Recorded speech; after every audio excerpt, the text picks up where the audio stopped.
Ya, shalom semuanya. Kita bertemu lagi di Contextual Bible Reading. Bacaan kita pagi ini terambil dari kitab Bilangan pasal 31 ayat 1 sampai ayat yang ke-54. Bilangan 31 ayat 1 sampai 54. Persilahkan. Bilangan 31. Tuhan berfirman kepada Musa, "Lakukanlah pembalasan orang Israel kepada orang Midian. Kemudian engkau akan dikumpulkan kepada kaum leluhurmu." Lalu berkatalah Musa kepada bangsa itu, "Baiklah, sejumlah orang dari antaramu mempersenjatai diri untuk berperang, supaya mereka melawan Midian untuk menjalankan pembalasan Tuhan terhadap Midian. Dari setiap suku di antara segala suku Israel, haruslah kamu menyuruh 1.000 orang untuk berperang." Demikianlah diserahkan dari kaum-kaum Israel 1.000 orang dari tiap-tiap suku. Jadi 12.000 orang bersenjata untuk berperang. Lalu Musa menyuruh mereka untuk berperang, 1.000 orang dari tiap-tiap suku bersama-sama dengan Pinehas, anak Imam Eleazar, untuk berperang dengan membawa perkakas tempat kudus dan nafiri-nafiri pemberi tanda semboyan. Kemudian berperanglah mereka melawan Midian seperti yang diperintahkan Tuhan kepada Musa, lalu membunuh semua laki-laki mereka. Selain dari orang-orang yang mati terbunuh itu, mereka pun membunuh juga raja-raja Midian, yakni Ewi, Rekem, Zur, Hur, dan Reba, kelima raja Midian. Juga Bileam bin Beor dibunuh mereka dengan pedang. Kemudian Israel menawan perempuan-perempuan Midian dan anak-anak mereka, juga segala hewan, segala ternak, dan segenap kekayaan mereka dijarah, dan segala kota kediaman serta segala tempat perkemahan mereka dibakar. Kemudian diambillah seluruh jarahan dan seluruh rampasan berupa manusia dan hewan itu, dan dibawalah orang-orang tawanan, rampasan dan jarahan itu kepada Musa dan Imam Eleazar dan kepada umat Israel ke tempat perkemahan di dataran Moab yang di tepi sungai Yordan dekat Yeriko. Lalu pergilah Musa dan Imam Eleazar dan semua pemimpin umat itu sampai keluar tempat perkemahan untuk menyongsong mereka. Maka gusarlah Musa kepada para pemimpin tentara itu, kepada para kepala pasukan 1.000 dan para kepala pasukan 100 yang pulang dari peperangan. Dan Musa berkata kepada mereka, "Kamu biarkankah semua perempuan hidup? Bukankah perempuan-perempuan ini atas nasihat Bileam menjadi sebabnya orang Israel berubah setia terhadap Tuhan dalam hal Peor, sehingga telah turun ke antara umat Tuhan. Maka sekarang bunuhlah semua laki-laki di antara anak-anak mereka, dan juga semua perempuan yang pernah bersetubuh dengan laki-laki haruslah kamu bunuh. Tetapi semua orang muda di antara perempuan yang belum pernah bersetubuh dengan laki-laki haruslah kamu biarkan hidup bagimu. Tetapi kamu ini berkemahlah 7 hari lamanya di luar tempat perkemahan. Setiap orang yang telah membunuh orang dan setiap orang yang kena kepada orang yang mati terbunuh haruslah menghapus dosa dari dirinya pada hari yang ketiga dan pada hari yang ketujuh, kamu sendiri dan orang-orang tawananmu. Juga setiap pakaian dan setiap barang kulit dan setiap barang yang dibuat dari bulu kambing dan setiap barang kayu haruslah disucikan." Lalu berkatalah Imam Eleazar kepada para prajurit yang telah pergi bertempur itu, "Inilah ketetapan hukum yang diperintahkan Tuhan kepada Musa. Hanya emas dan perak, tembaga, besi, timah putih dan timah hitam, segala yang tahan api haruslah kamu lakukan dari api, supaya menjadi tahir. Tetapi semuanya itu haruslah juga dicucikan dengan air pencuci, dan segala yang tidak tahan api haruslah kamu lalukan dari air. Lagi pula, kamu harus mencuci pakaianmu pada hari yang ketujuh, supaya kamu tahir, dan kemudian bolehlah kamu masuk ke tempat perkemahan." Tuhan berfirman kepada Musa, "Hitunglah jumlah rampasan yang telah diangkut yang berupa manusia dan hewan. Engkau ini dan Imam Eleazar serta kepala-kepala puak umat itu. Lalu bagi dualah rampasan itu kepada pasukan yang bersenjata yang telah keluar berperang dan kepada segenap umat yang lain. Dan engkau harus mengkhususkan upeti bagi Tuhan dari para prajurit yang keluar bertempur itu, yakni 1 dari setiap 500, baik dari manusia, baik dari lembu, dari keledai, dan dari kambing domba. Dari yang setengah yang telah didapat mereka, haruslah engkau mengambilnya, lalu menyerahkan kepada Imam Eleazar sebagai persembahan khusus bagi Tuhan. Tetapi dari yang setengah lagi, yang untuk orang Israel lain, haruslah engkau mengambil 1 ambilan dari setiap 50, baik dari manusia, baik dari lembu, dari keledai, dan dari kambing domba, jadi dari segala hewan, lalu menyerahkan semuanya kepada orang Lewi yang memelihara kemah suci Tuhan. Kemudian Musa dan Imam Eliezer melakukan seperti yang diperintahkan Tuhan kepada Musa. Adapun rampasan, yakni yang masih tinggal dari apa yang telah dijarah Laskar itu berjumlah 675.000 ekor kambing domba dan 72.000 ekor lembu dan 61.000 ekor keledai. Selanjutnya orang-orang, yaitu perempuan-perempuan yang belum pernah bersetubuh dengan laki-laki, seluruhnya 32.000 orang.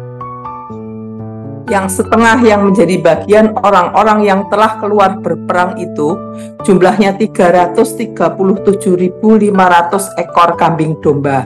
Jadi upeti bagi Tuhan dari domba itu ada 675 ekor. Lembu-lembu 36.000 ekor. Jadi upetinya bagi Tuhan ada 72 ekor. Keledai-keledai 30.500 ekor. Jadi upetinya bagi Tuhan ada 61 ekor. Dan orang-orang 16.000 orang. Jadi upetinya bagi Tuhan 32 orang. Lalu Musa menyerahkan upeti yang dikhususkan bagi Tuhan itu kepada Imam Eliezer, seperti yang diperintahkan Tuhan kepada Musa.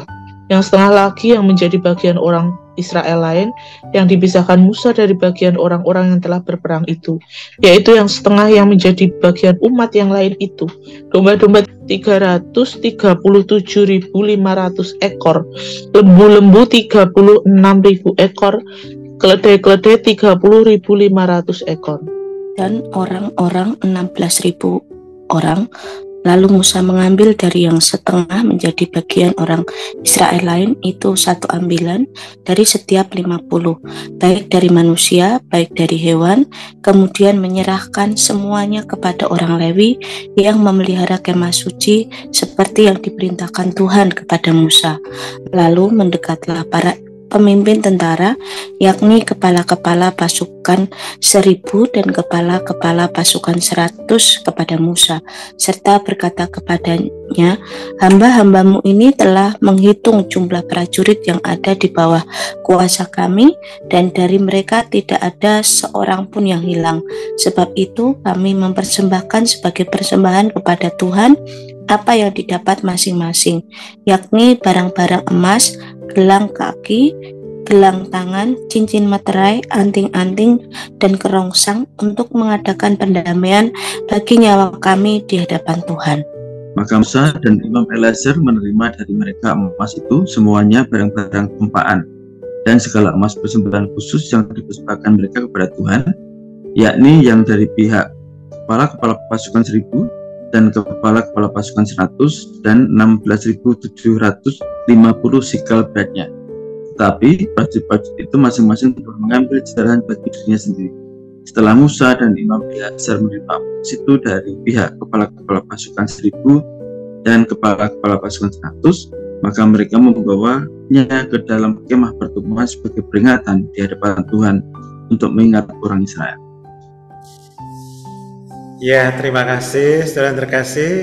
Bacaan kita pagi ini terkait erat dengan bilangan pasal 25. Latar belakang tindakan Tuhan untuk membinasakan bangsa Midian ini terkait dengan bagaimana konspirasi Bileam, ajaran Bileam itu, dan Balak sang penguasa yang dengan manuvernya itu konspirasi antara doktrin dan kekuasaan menggerakkan atau memobilisasi wanita-wanita Midian untuk membujuk rayu bangsa Israel, dan akibatnya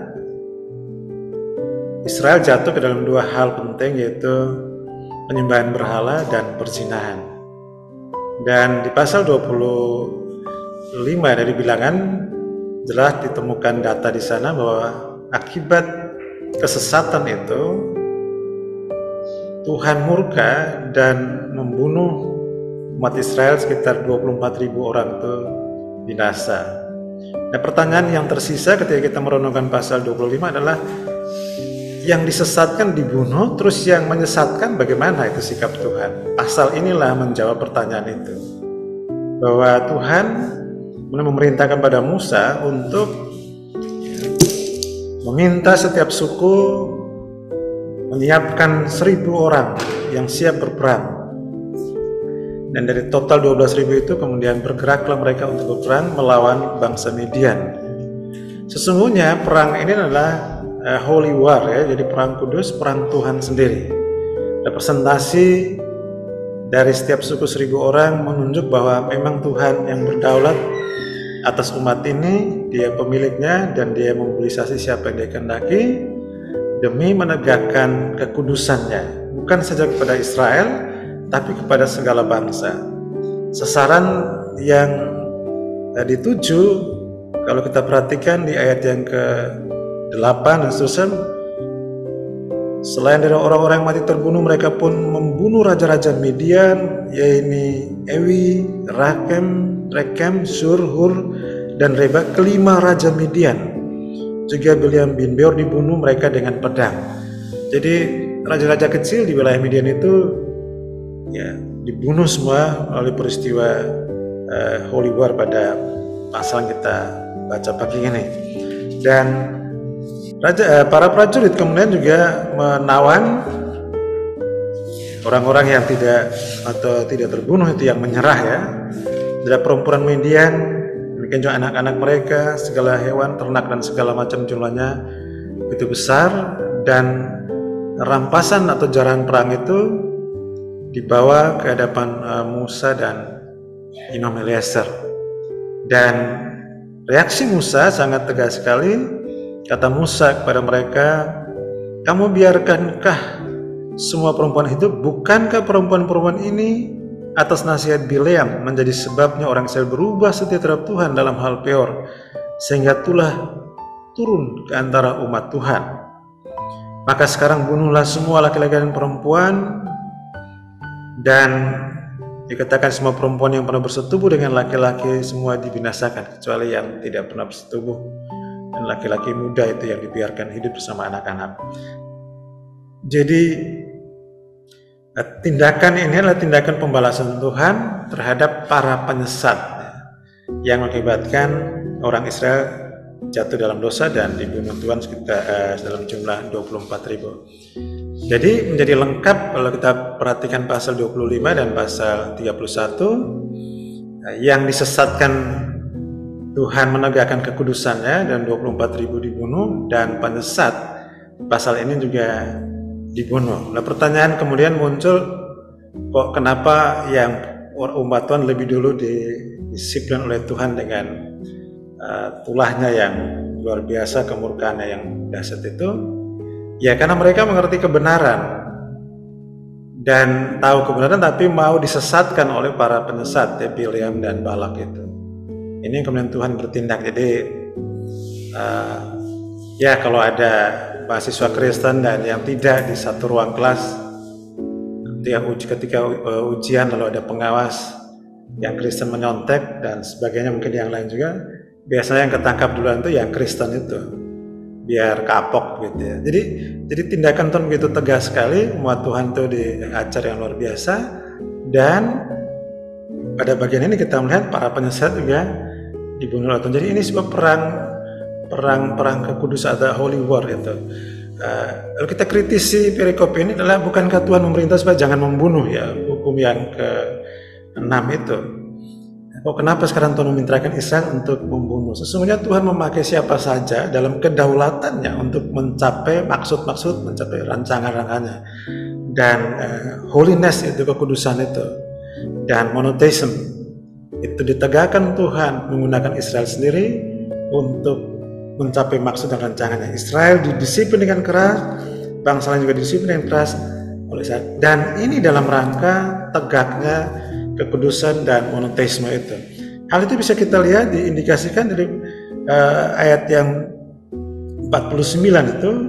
Mereka, para prajurit, mengevaluasi diri mereka. Hamba-hamba telah menghitung jumlah prajurit yang ada di bawah kuasa kami, dan dari mereka tidak ada seorang pun yang hilang. Jadi semua pergi 12.000 dan pulang utuh, tidak ada yang mati. Itu logikanya tidak nyambung dalam dunia peperangan, karena pasti ada perlawanan dan pasti ada korban. Tetapi dalam bagian kita melihat bahwa semua prajurit pulang secara utuh, sehingga mereka begitu gentarnya, dan sekalipun mereka dapat bagian mereka kembali lagi mempersembahkan bagian mereka untuk menebus nyawa mereka. Ayat yang ke-50 ya, dikatakan sana, sebab itu kami mempersembahkan sebagai persembahan kepada Tuhan apa yang didapat masing-masing, dan seterusnya dikatakan untuk mengadakan pendamaian bagi nyawa kami di hadapan Tuhan, karena pergi berperang melawan sekian banyak raja dan seterusnya utuh kembali, tidak ada yang binasa. Ya memang ini karena perang Tuhan sendiri. Jadi Musa kemudian dan Eleazar boleh mengatur semua pembagian jarahan sesuai yang perintah Tuhan, karena ini holy war itu, dan semua diatur dengan baik, mencakup bagiannya Tuhan, orang Lewi, para prajurit yang berperang maupun Israel yang tidak berperang, semua mendapat bagian berkenaan dengan jarahan. Dan para prajurit memberi persembahan dengan kesadaran penting akan arti perang ini, dengan memberikan persembahan untuk mengadakan pendamaian bagi nyawa mereka. Jadi dari pasal ini sebenarnya kita menemukan dengan jelas bahwa Tuhan, ya amanat teks bagi kita, Tuhan membinasakan para penyesat umatnya menurut waktu dan caranya, karena penyesatan itu dosa. Aplikasi bagi kita adalah sadarkah saya dan saudara bahwa dosa penyesatan akan mendatangkan kebinasaan.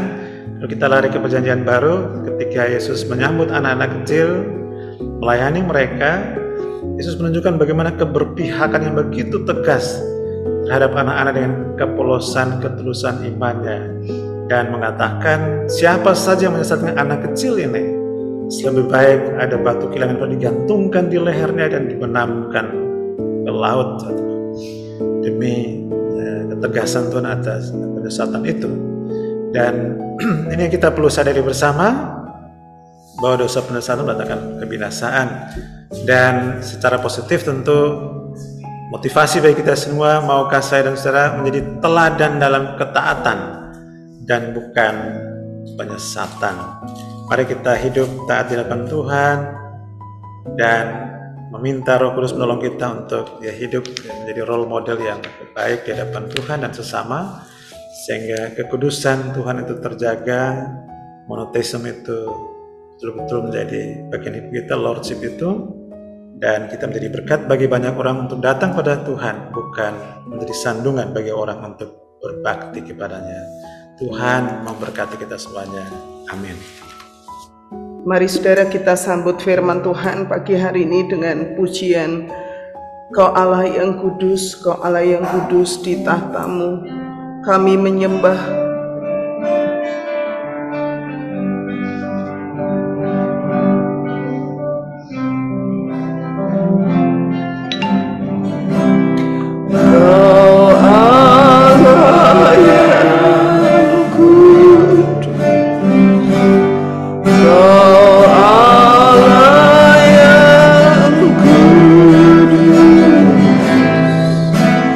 Di dalam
atas segala raja, Tuhan di atas segala Tuhan.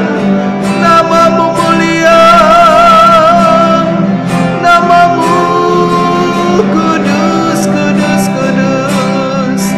Kami sembah, kami tinggikan namamu Yesus Tuhan.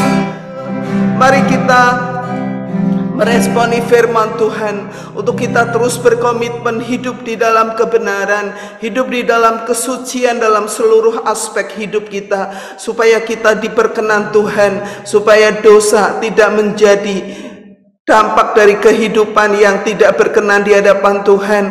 Dan biarlah kita mau tanggalkan segala dosa yang tidak berkenan di hadapan Tuhan, karena Dia Allah yang Maha Kudus, Maha Suci, Maha Melihat. Oleh sebab itu pagi hari ini mari kita berdoa memohon supaya Tuhan terus menyucikan, menguduskan, dan membuat kita hidup di dalam kebenaran.